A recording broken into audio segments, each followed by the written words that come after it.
오늘은 비거리에 대해서 제가 여러분들에게 소개를 해드릴 거예요.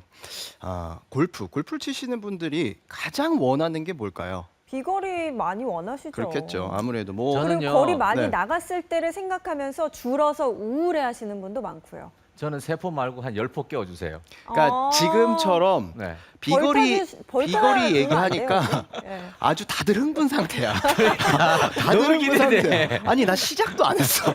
너무 흥분 기대돼요. 상태야. 아마 네. 분명히 지금 시청하고 계신 분들도 네. 장타 네. 정말 원하시는 그렇죠. 분들 굉장히 많으실 리모컨 거예요. 줘봐. 가만히 있어봐. 지금 볼륨 높여야 돼. 막 네, 이러실 지금 거예요. 10포 준비하고 있어요, 아니, 지금. 아니 10포. 벌타 드리기 전에 가만히 자, 있으시고. 알겠습니다. 다음 시키세요. 다음 시키세요. 네. 지금 보셨듯이 이렇게 장타에 대해서 굉장히 말씀들이 많으실 거예요. 제가 며칠 전에도 한 분을 만났는데 오랜만에 봤어요. 근데 이제 이런 얘기를 하세요.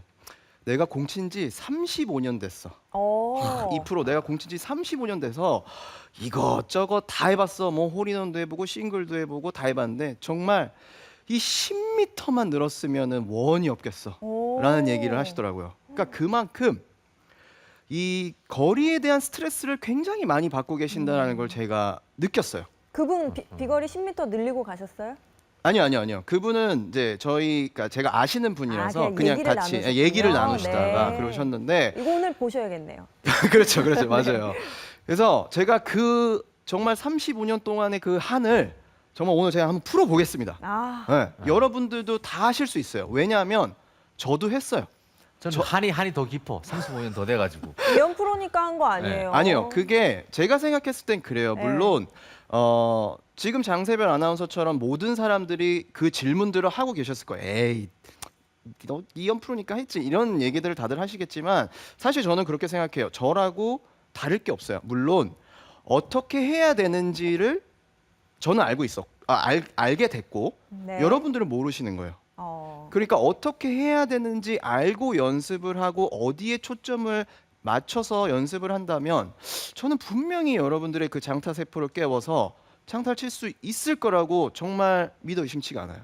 정말 믿어요. 기대해보겠습니다. 오케이. 네, 그래서 어쨌든 그 장타가 안 나는, 즉 거리가 나지 않는 원인이 분명히 있을 거예요. 그 원인들에 대해서 여러분들이 좀 아셨으면 좋겠고 어떻게 하면 장타가 날 수 있는지 제가 설명을 드릴 텐데 오늘은 손하고 팔이에요. 즉 팔에 대한 움직임을 먼저 설명을 드리고 다음 주에는 제가 또 몸에 대해서 설명을 드릴 거예요. 그럼 이제 팔에 대해서 설명을 드릴 텐데 왜 팔에 대해서 먼저 설명을 드리는지 그 이유를 알려드릴게요. 자, 거리를 많이 내기 위해서는 몸의 회전이 빨라야 거리가 많이 날까요? 팔의 회전이 빨라야 거리가 많이 날까요? 저는 둘 다 조화를 잘 이루어야 될 것 같아요. 그렇죠. 몸과 팔이요? 몸하고 팔, 어렵네요. 일단 그렇죠? 헤드가 빨라야 될 텐데 네. 그러려면 그래도 손이 좀 더 빨라야 맞아요. 되지 않을까요? 무조건 팔이에요. 팔이 손하고 팔이 빨라야지만 헤드스피드가 나는 거예요. 네. 몸이 빠르다고 해서 절대로 거리가 나는 건 아니에요. 그러니까 물론 우리 프로들, 저를 포함해서 모든 프로들이 몸의 움직임을 굉장히 강조를 하죠. 그렇기 때문에 몸의 회전이 빨라야지만 거리가 많이 난다고들 오해를 하고 계시는 것 같아요. 근데 그렇지 않아요. 지금 신준 프로가 얘기한 대로 조화가 가장 중요해요. 그런데 몸보다는 일단 결정적으로 공에 영향을 주는 건 손하고 팔이에요. 맞습니다. 네, 손하고 팔의 스피드가 빨라져야지만 거리를 낼 수 있어요. 이 몸이라는 거는 손과 팔이 빨리 움직일 수 있게끔 도와주는 거예요. 내가 힘을 더 보태서 거리를 내보낸다라는 거지 손과 팔이 느리고 몸의 회전만 빠르다고 해서 절대 거리가 많이 나는 게 아니에요. 그렇기 때문에 제가 여러분들에게 이 손하고 팔에 대해서 먼저 설명을 드리는 거예요. 저는 골프를 처음 배울 때 이제 즉 주니어 시절 뭐 프로가 되는 그 과정 중에 아버지 투어 프로인 아버지한테 레슨을 받았을 때도 아버지가 이런 얘기를 하셨어요. 이제는 앞으로의 미래는 그 골프장도 길어질 테고 그리고 너가 컸을 땐 체격 조건들이 굉장히 좋아지기 때문에 거리가 나지 않는 이상은 살아남을 수 없다. 그런 얘기를 하셔서 공을 어쨌든 그냥 세게 쳐라. 이게 제일 많이 말씀을 하셨어요. 그래서 중요한 건 몰라. 스윙이 너가 어떻든 이렇게 저렇든 네가 네 힘을 공에게 전달할 수 있는 스윙이 되면 되는 거다. 그걸 말씀을 굉장히 많이 하셨거든요. 그래서 이 손과 팔에 대한 연습을 계속 많이 했어요. 뭐 몸이 뭐 하체가 돌고 뭐 이런 것보다 저도 처음 배울 때는 그냥 어쨌든 들어서 빵 치면서 공에 힘을 줄 수 있는 이런 연습을 매일매일 했었어요. 그래서 제가 오늘 그 부분에 대해서 여러분들에게 설명을 드리려고 하는 거예요.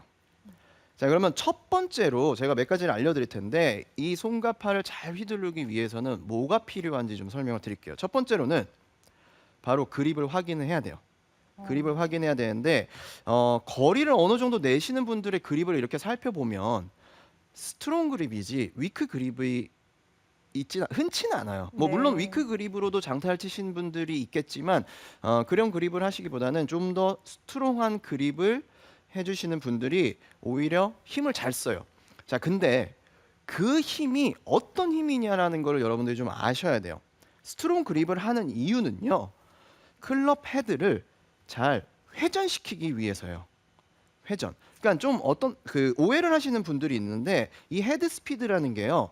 여기서 이 공 앞쪽을 그냥 빨리 지나만 가면은 스피드가 난다라고 생각을 하시는 분들이 있어요. 아니에요. 그게 아니라 이 클럽 헤드가 돌아가야 돼요. 이 돌아가는 힘을 쓰는 게 바로 스트롱 그립이에요. 자, 그럼 이제 스트롱 그립을 잡아볼 거예요. 스트롱 그립에 대해서 좀 설명을 드리면 우리가 보통 이제 위에 그 너클이잖아요. 그러니까 뼈 마디로 보통 얘기를 하는데 위크 그립을 한 사람들은 보통 위에서 내려다봤을 때 너클이 하나, 뭐 하나에서 두 개 정도 보이고 뉴트럴 그립을 하게 되면은 보통 이제 두 개 정도가 보여요. 세 개까지도 보이실 수 있는데 스트롱 그립을 하게 되면 좀 더 이제 손등이 그냥 위쪽으로 이렇게 잡히는 그립을 하는 거예요. 뭐 대표적인 선수로는 뭐 존 델리라든지 장타를 치는 선수 중에 그렇게 그립 자체가 좀 더 스트롱하게 되겠죠.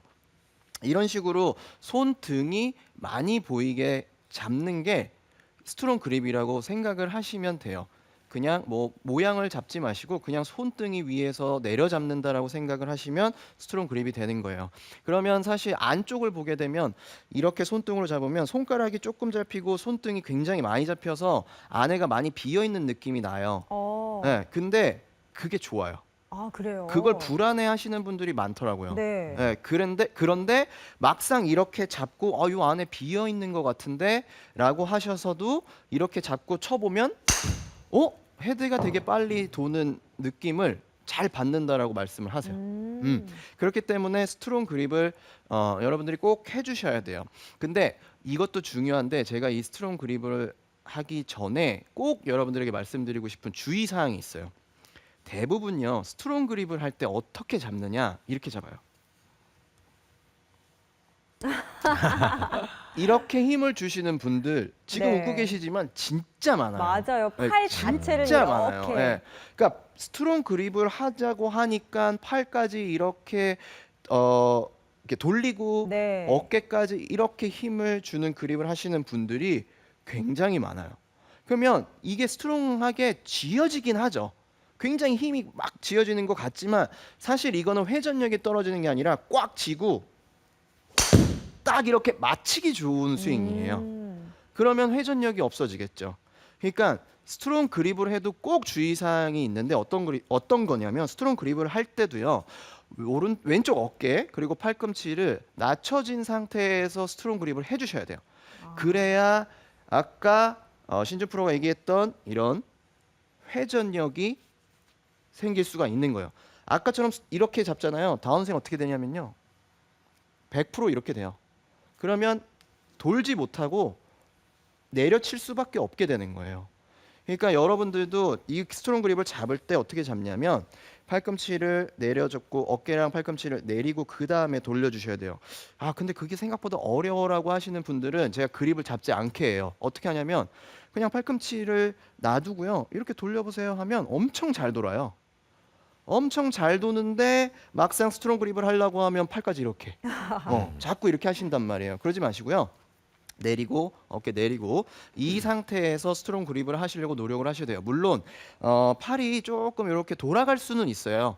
스트롱 그립을 할 땐 이건 상관없어요. 하지만 어깨가 경직이 되는 건 절대로 안 되니까는 그 부분은 좀 유의를 하셔서 스트롱 그립을 하더라도 어깨와 팔이 낮춰진 상태에서 그립을 왼손 그립을 좀 더 강하게 손등이 좀 더 위에서 보이도록 잡아주시는 게 훨씬 클럽 헤드를 회전시키기가 더 좋습니다. 그래서 첫 내가 번째로 할 일은 여기서 뭐 바쁜데 꼭 하나 애드해드리고 싶은 게 하나 있어. 더 해주고 싶은 뭐요? 게 있는데 아까 이제 그립을 잡으면 손 안에 약간 뭐가 좀 남는 듯하다고 했잖아요.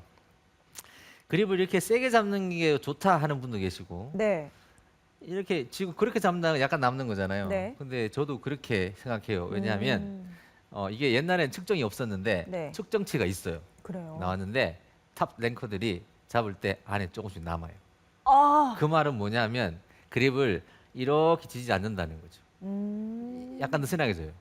약간 느슨하게 잡아요.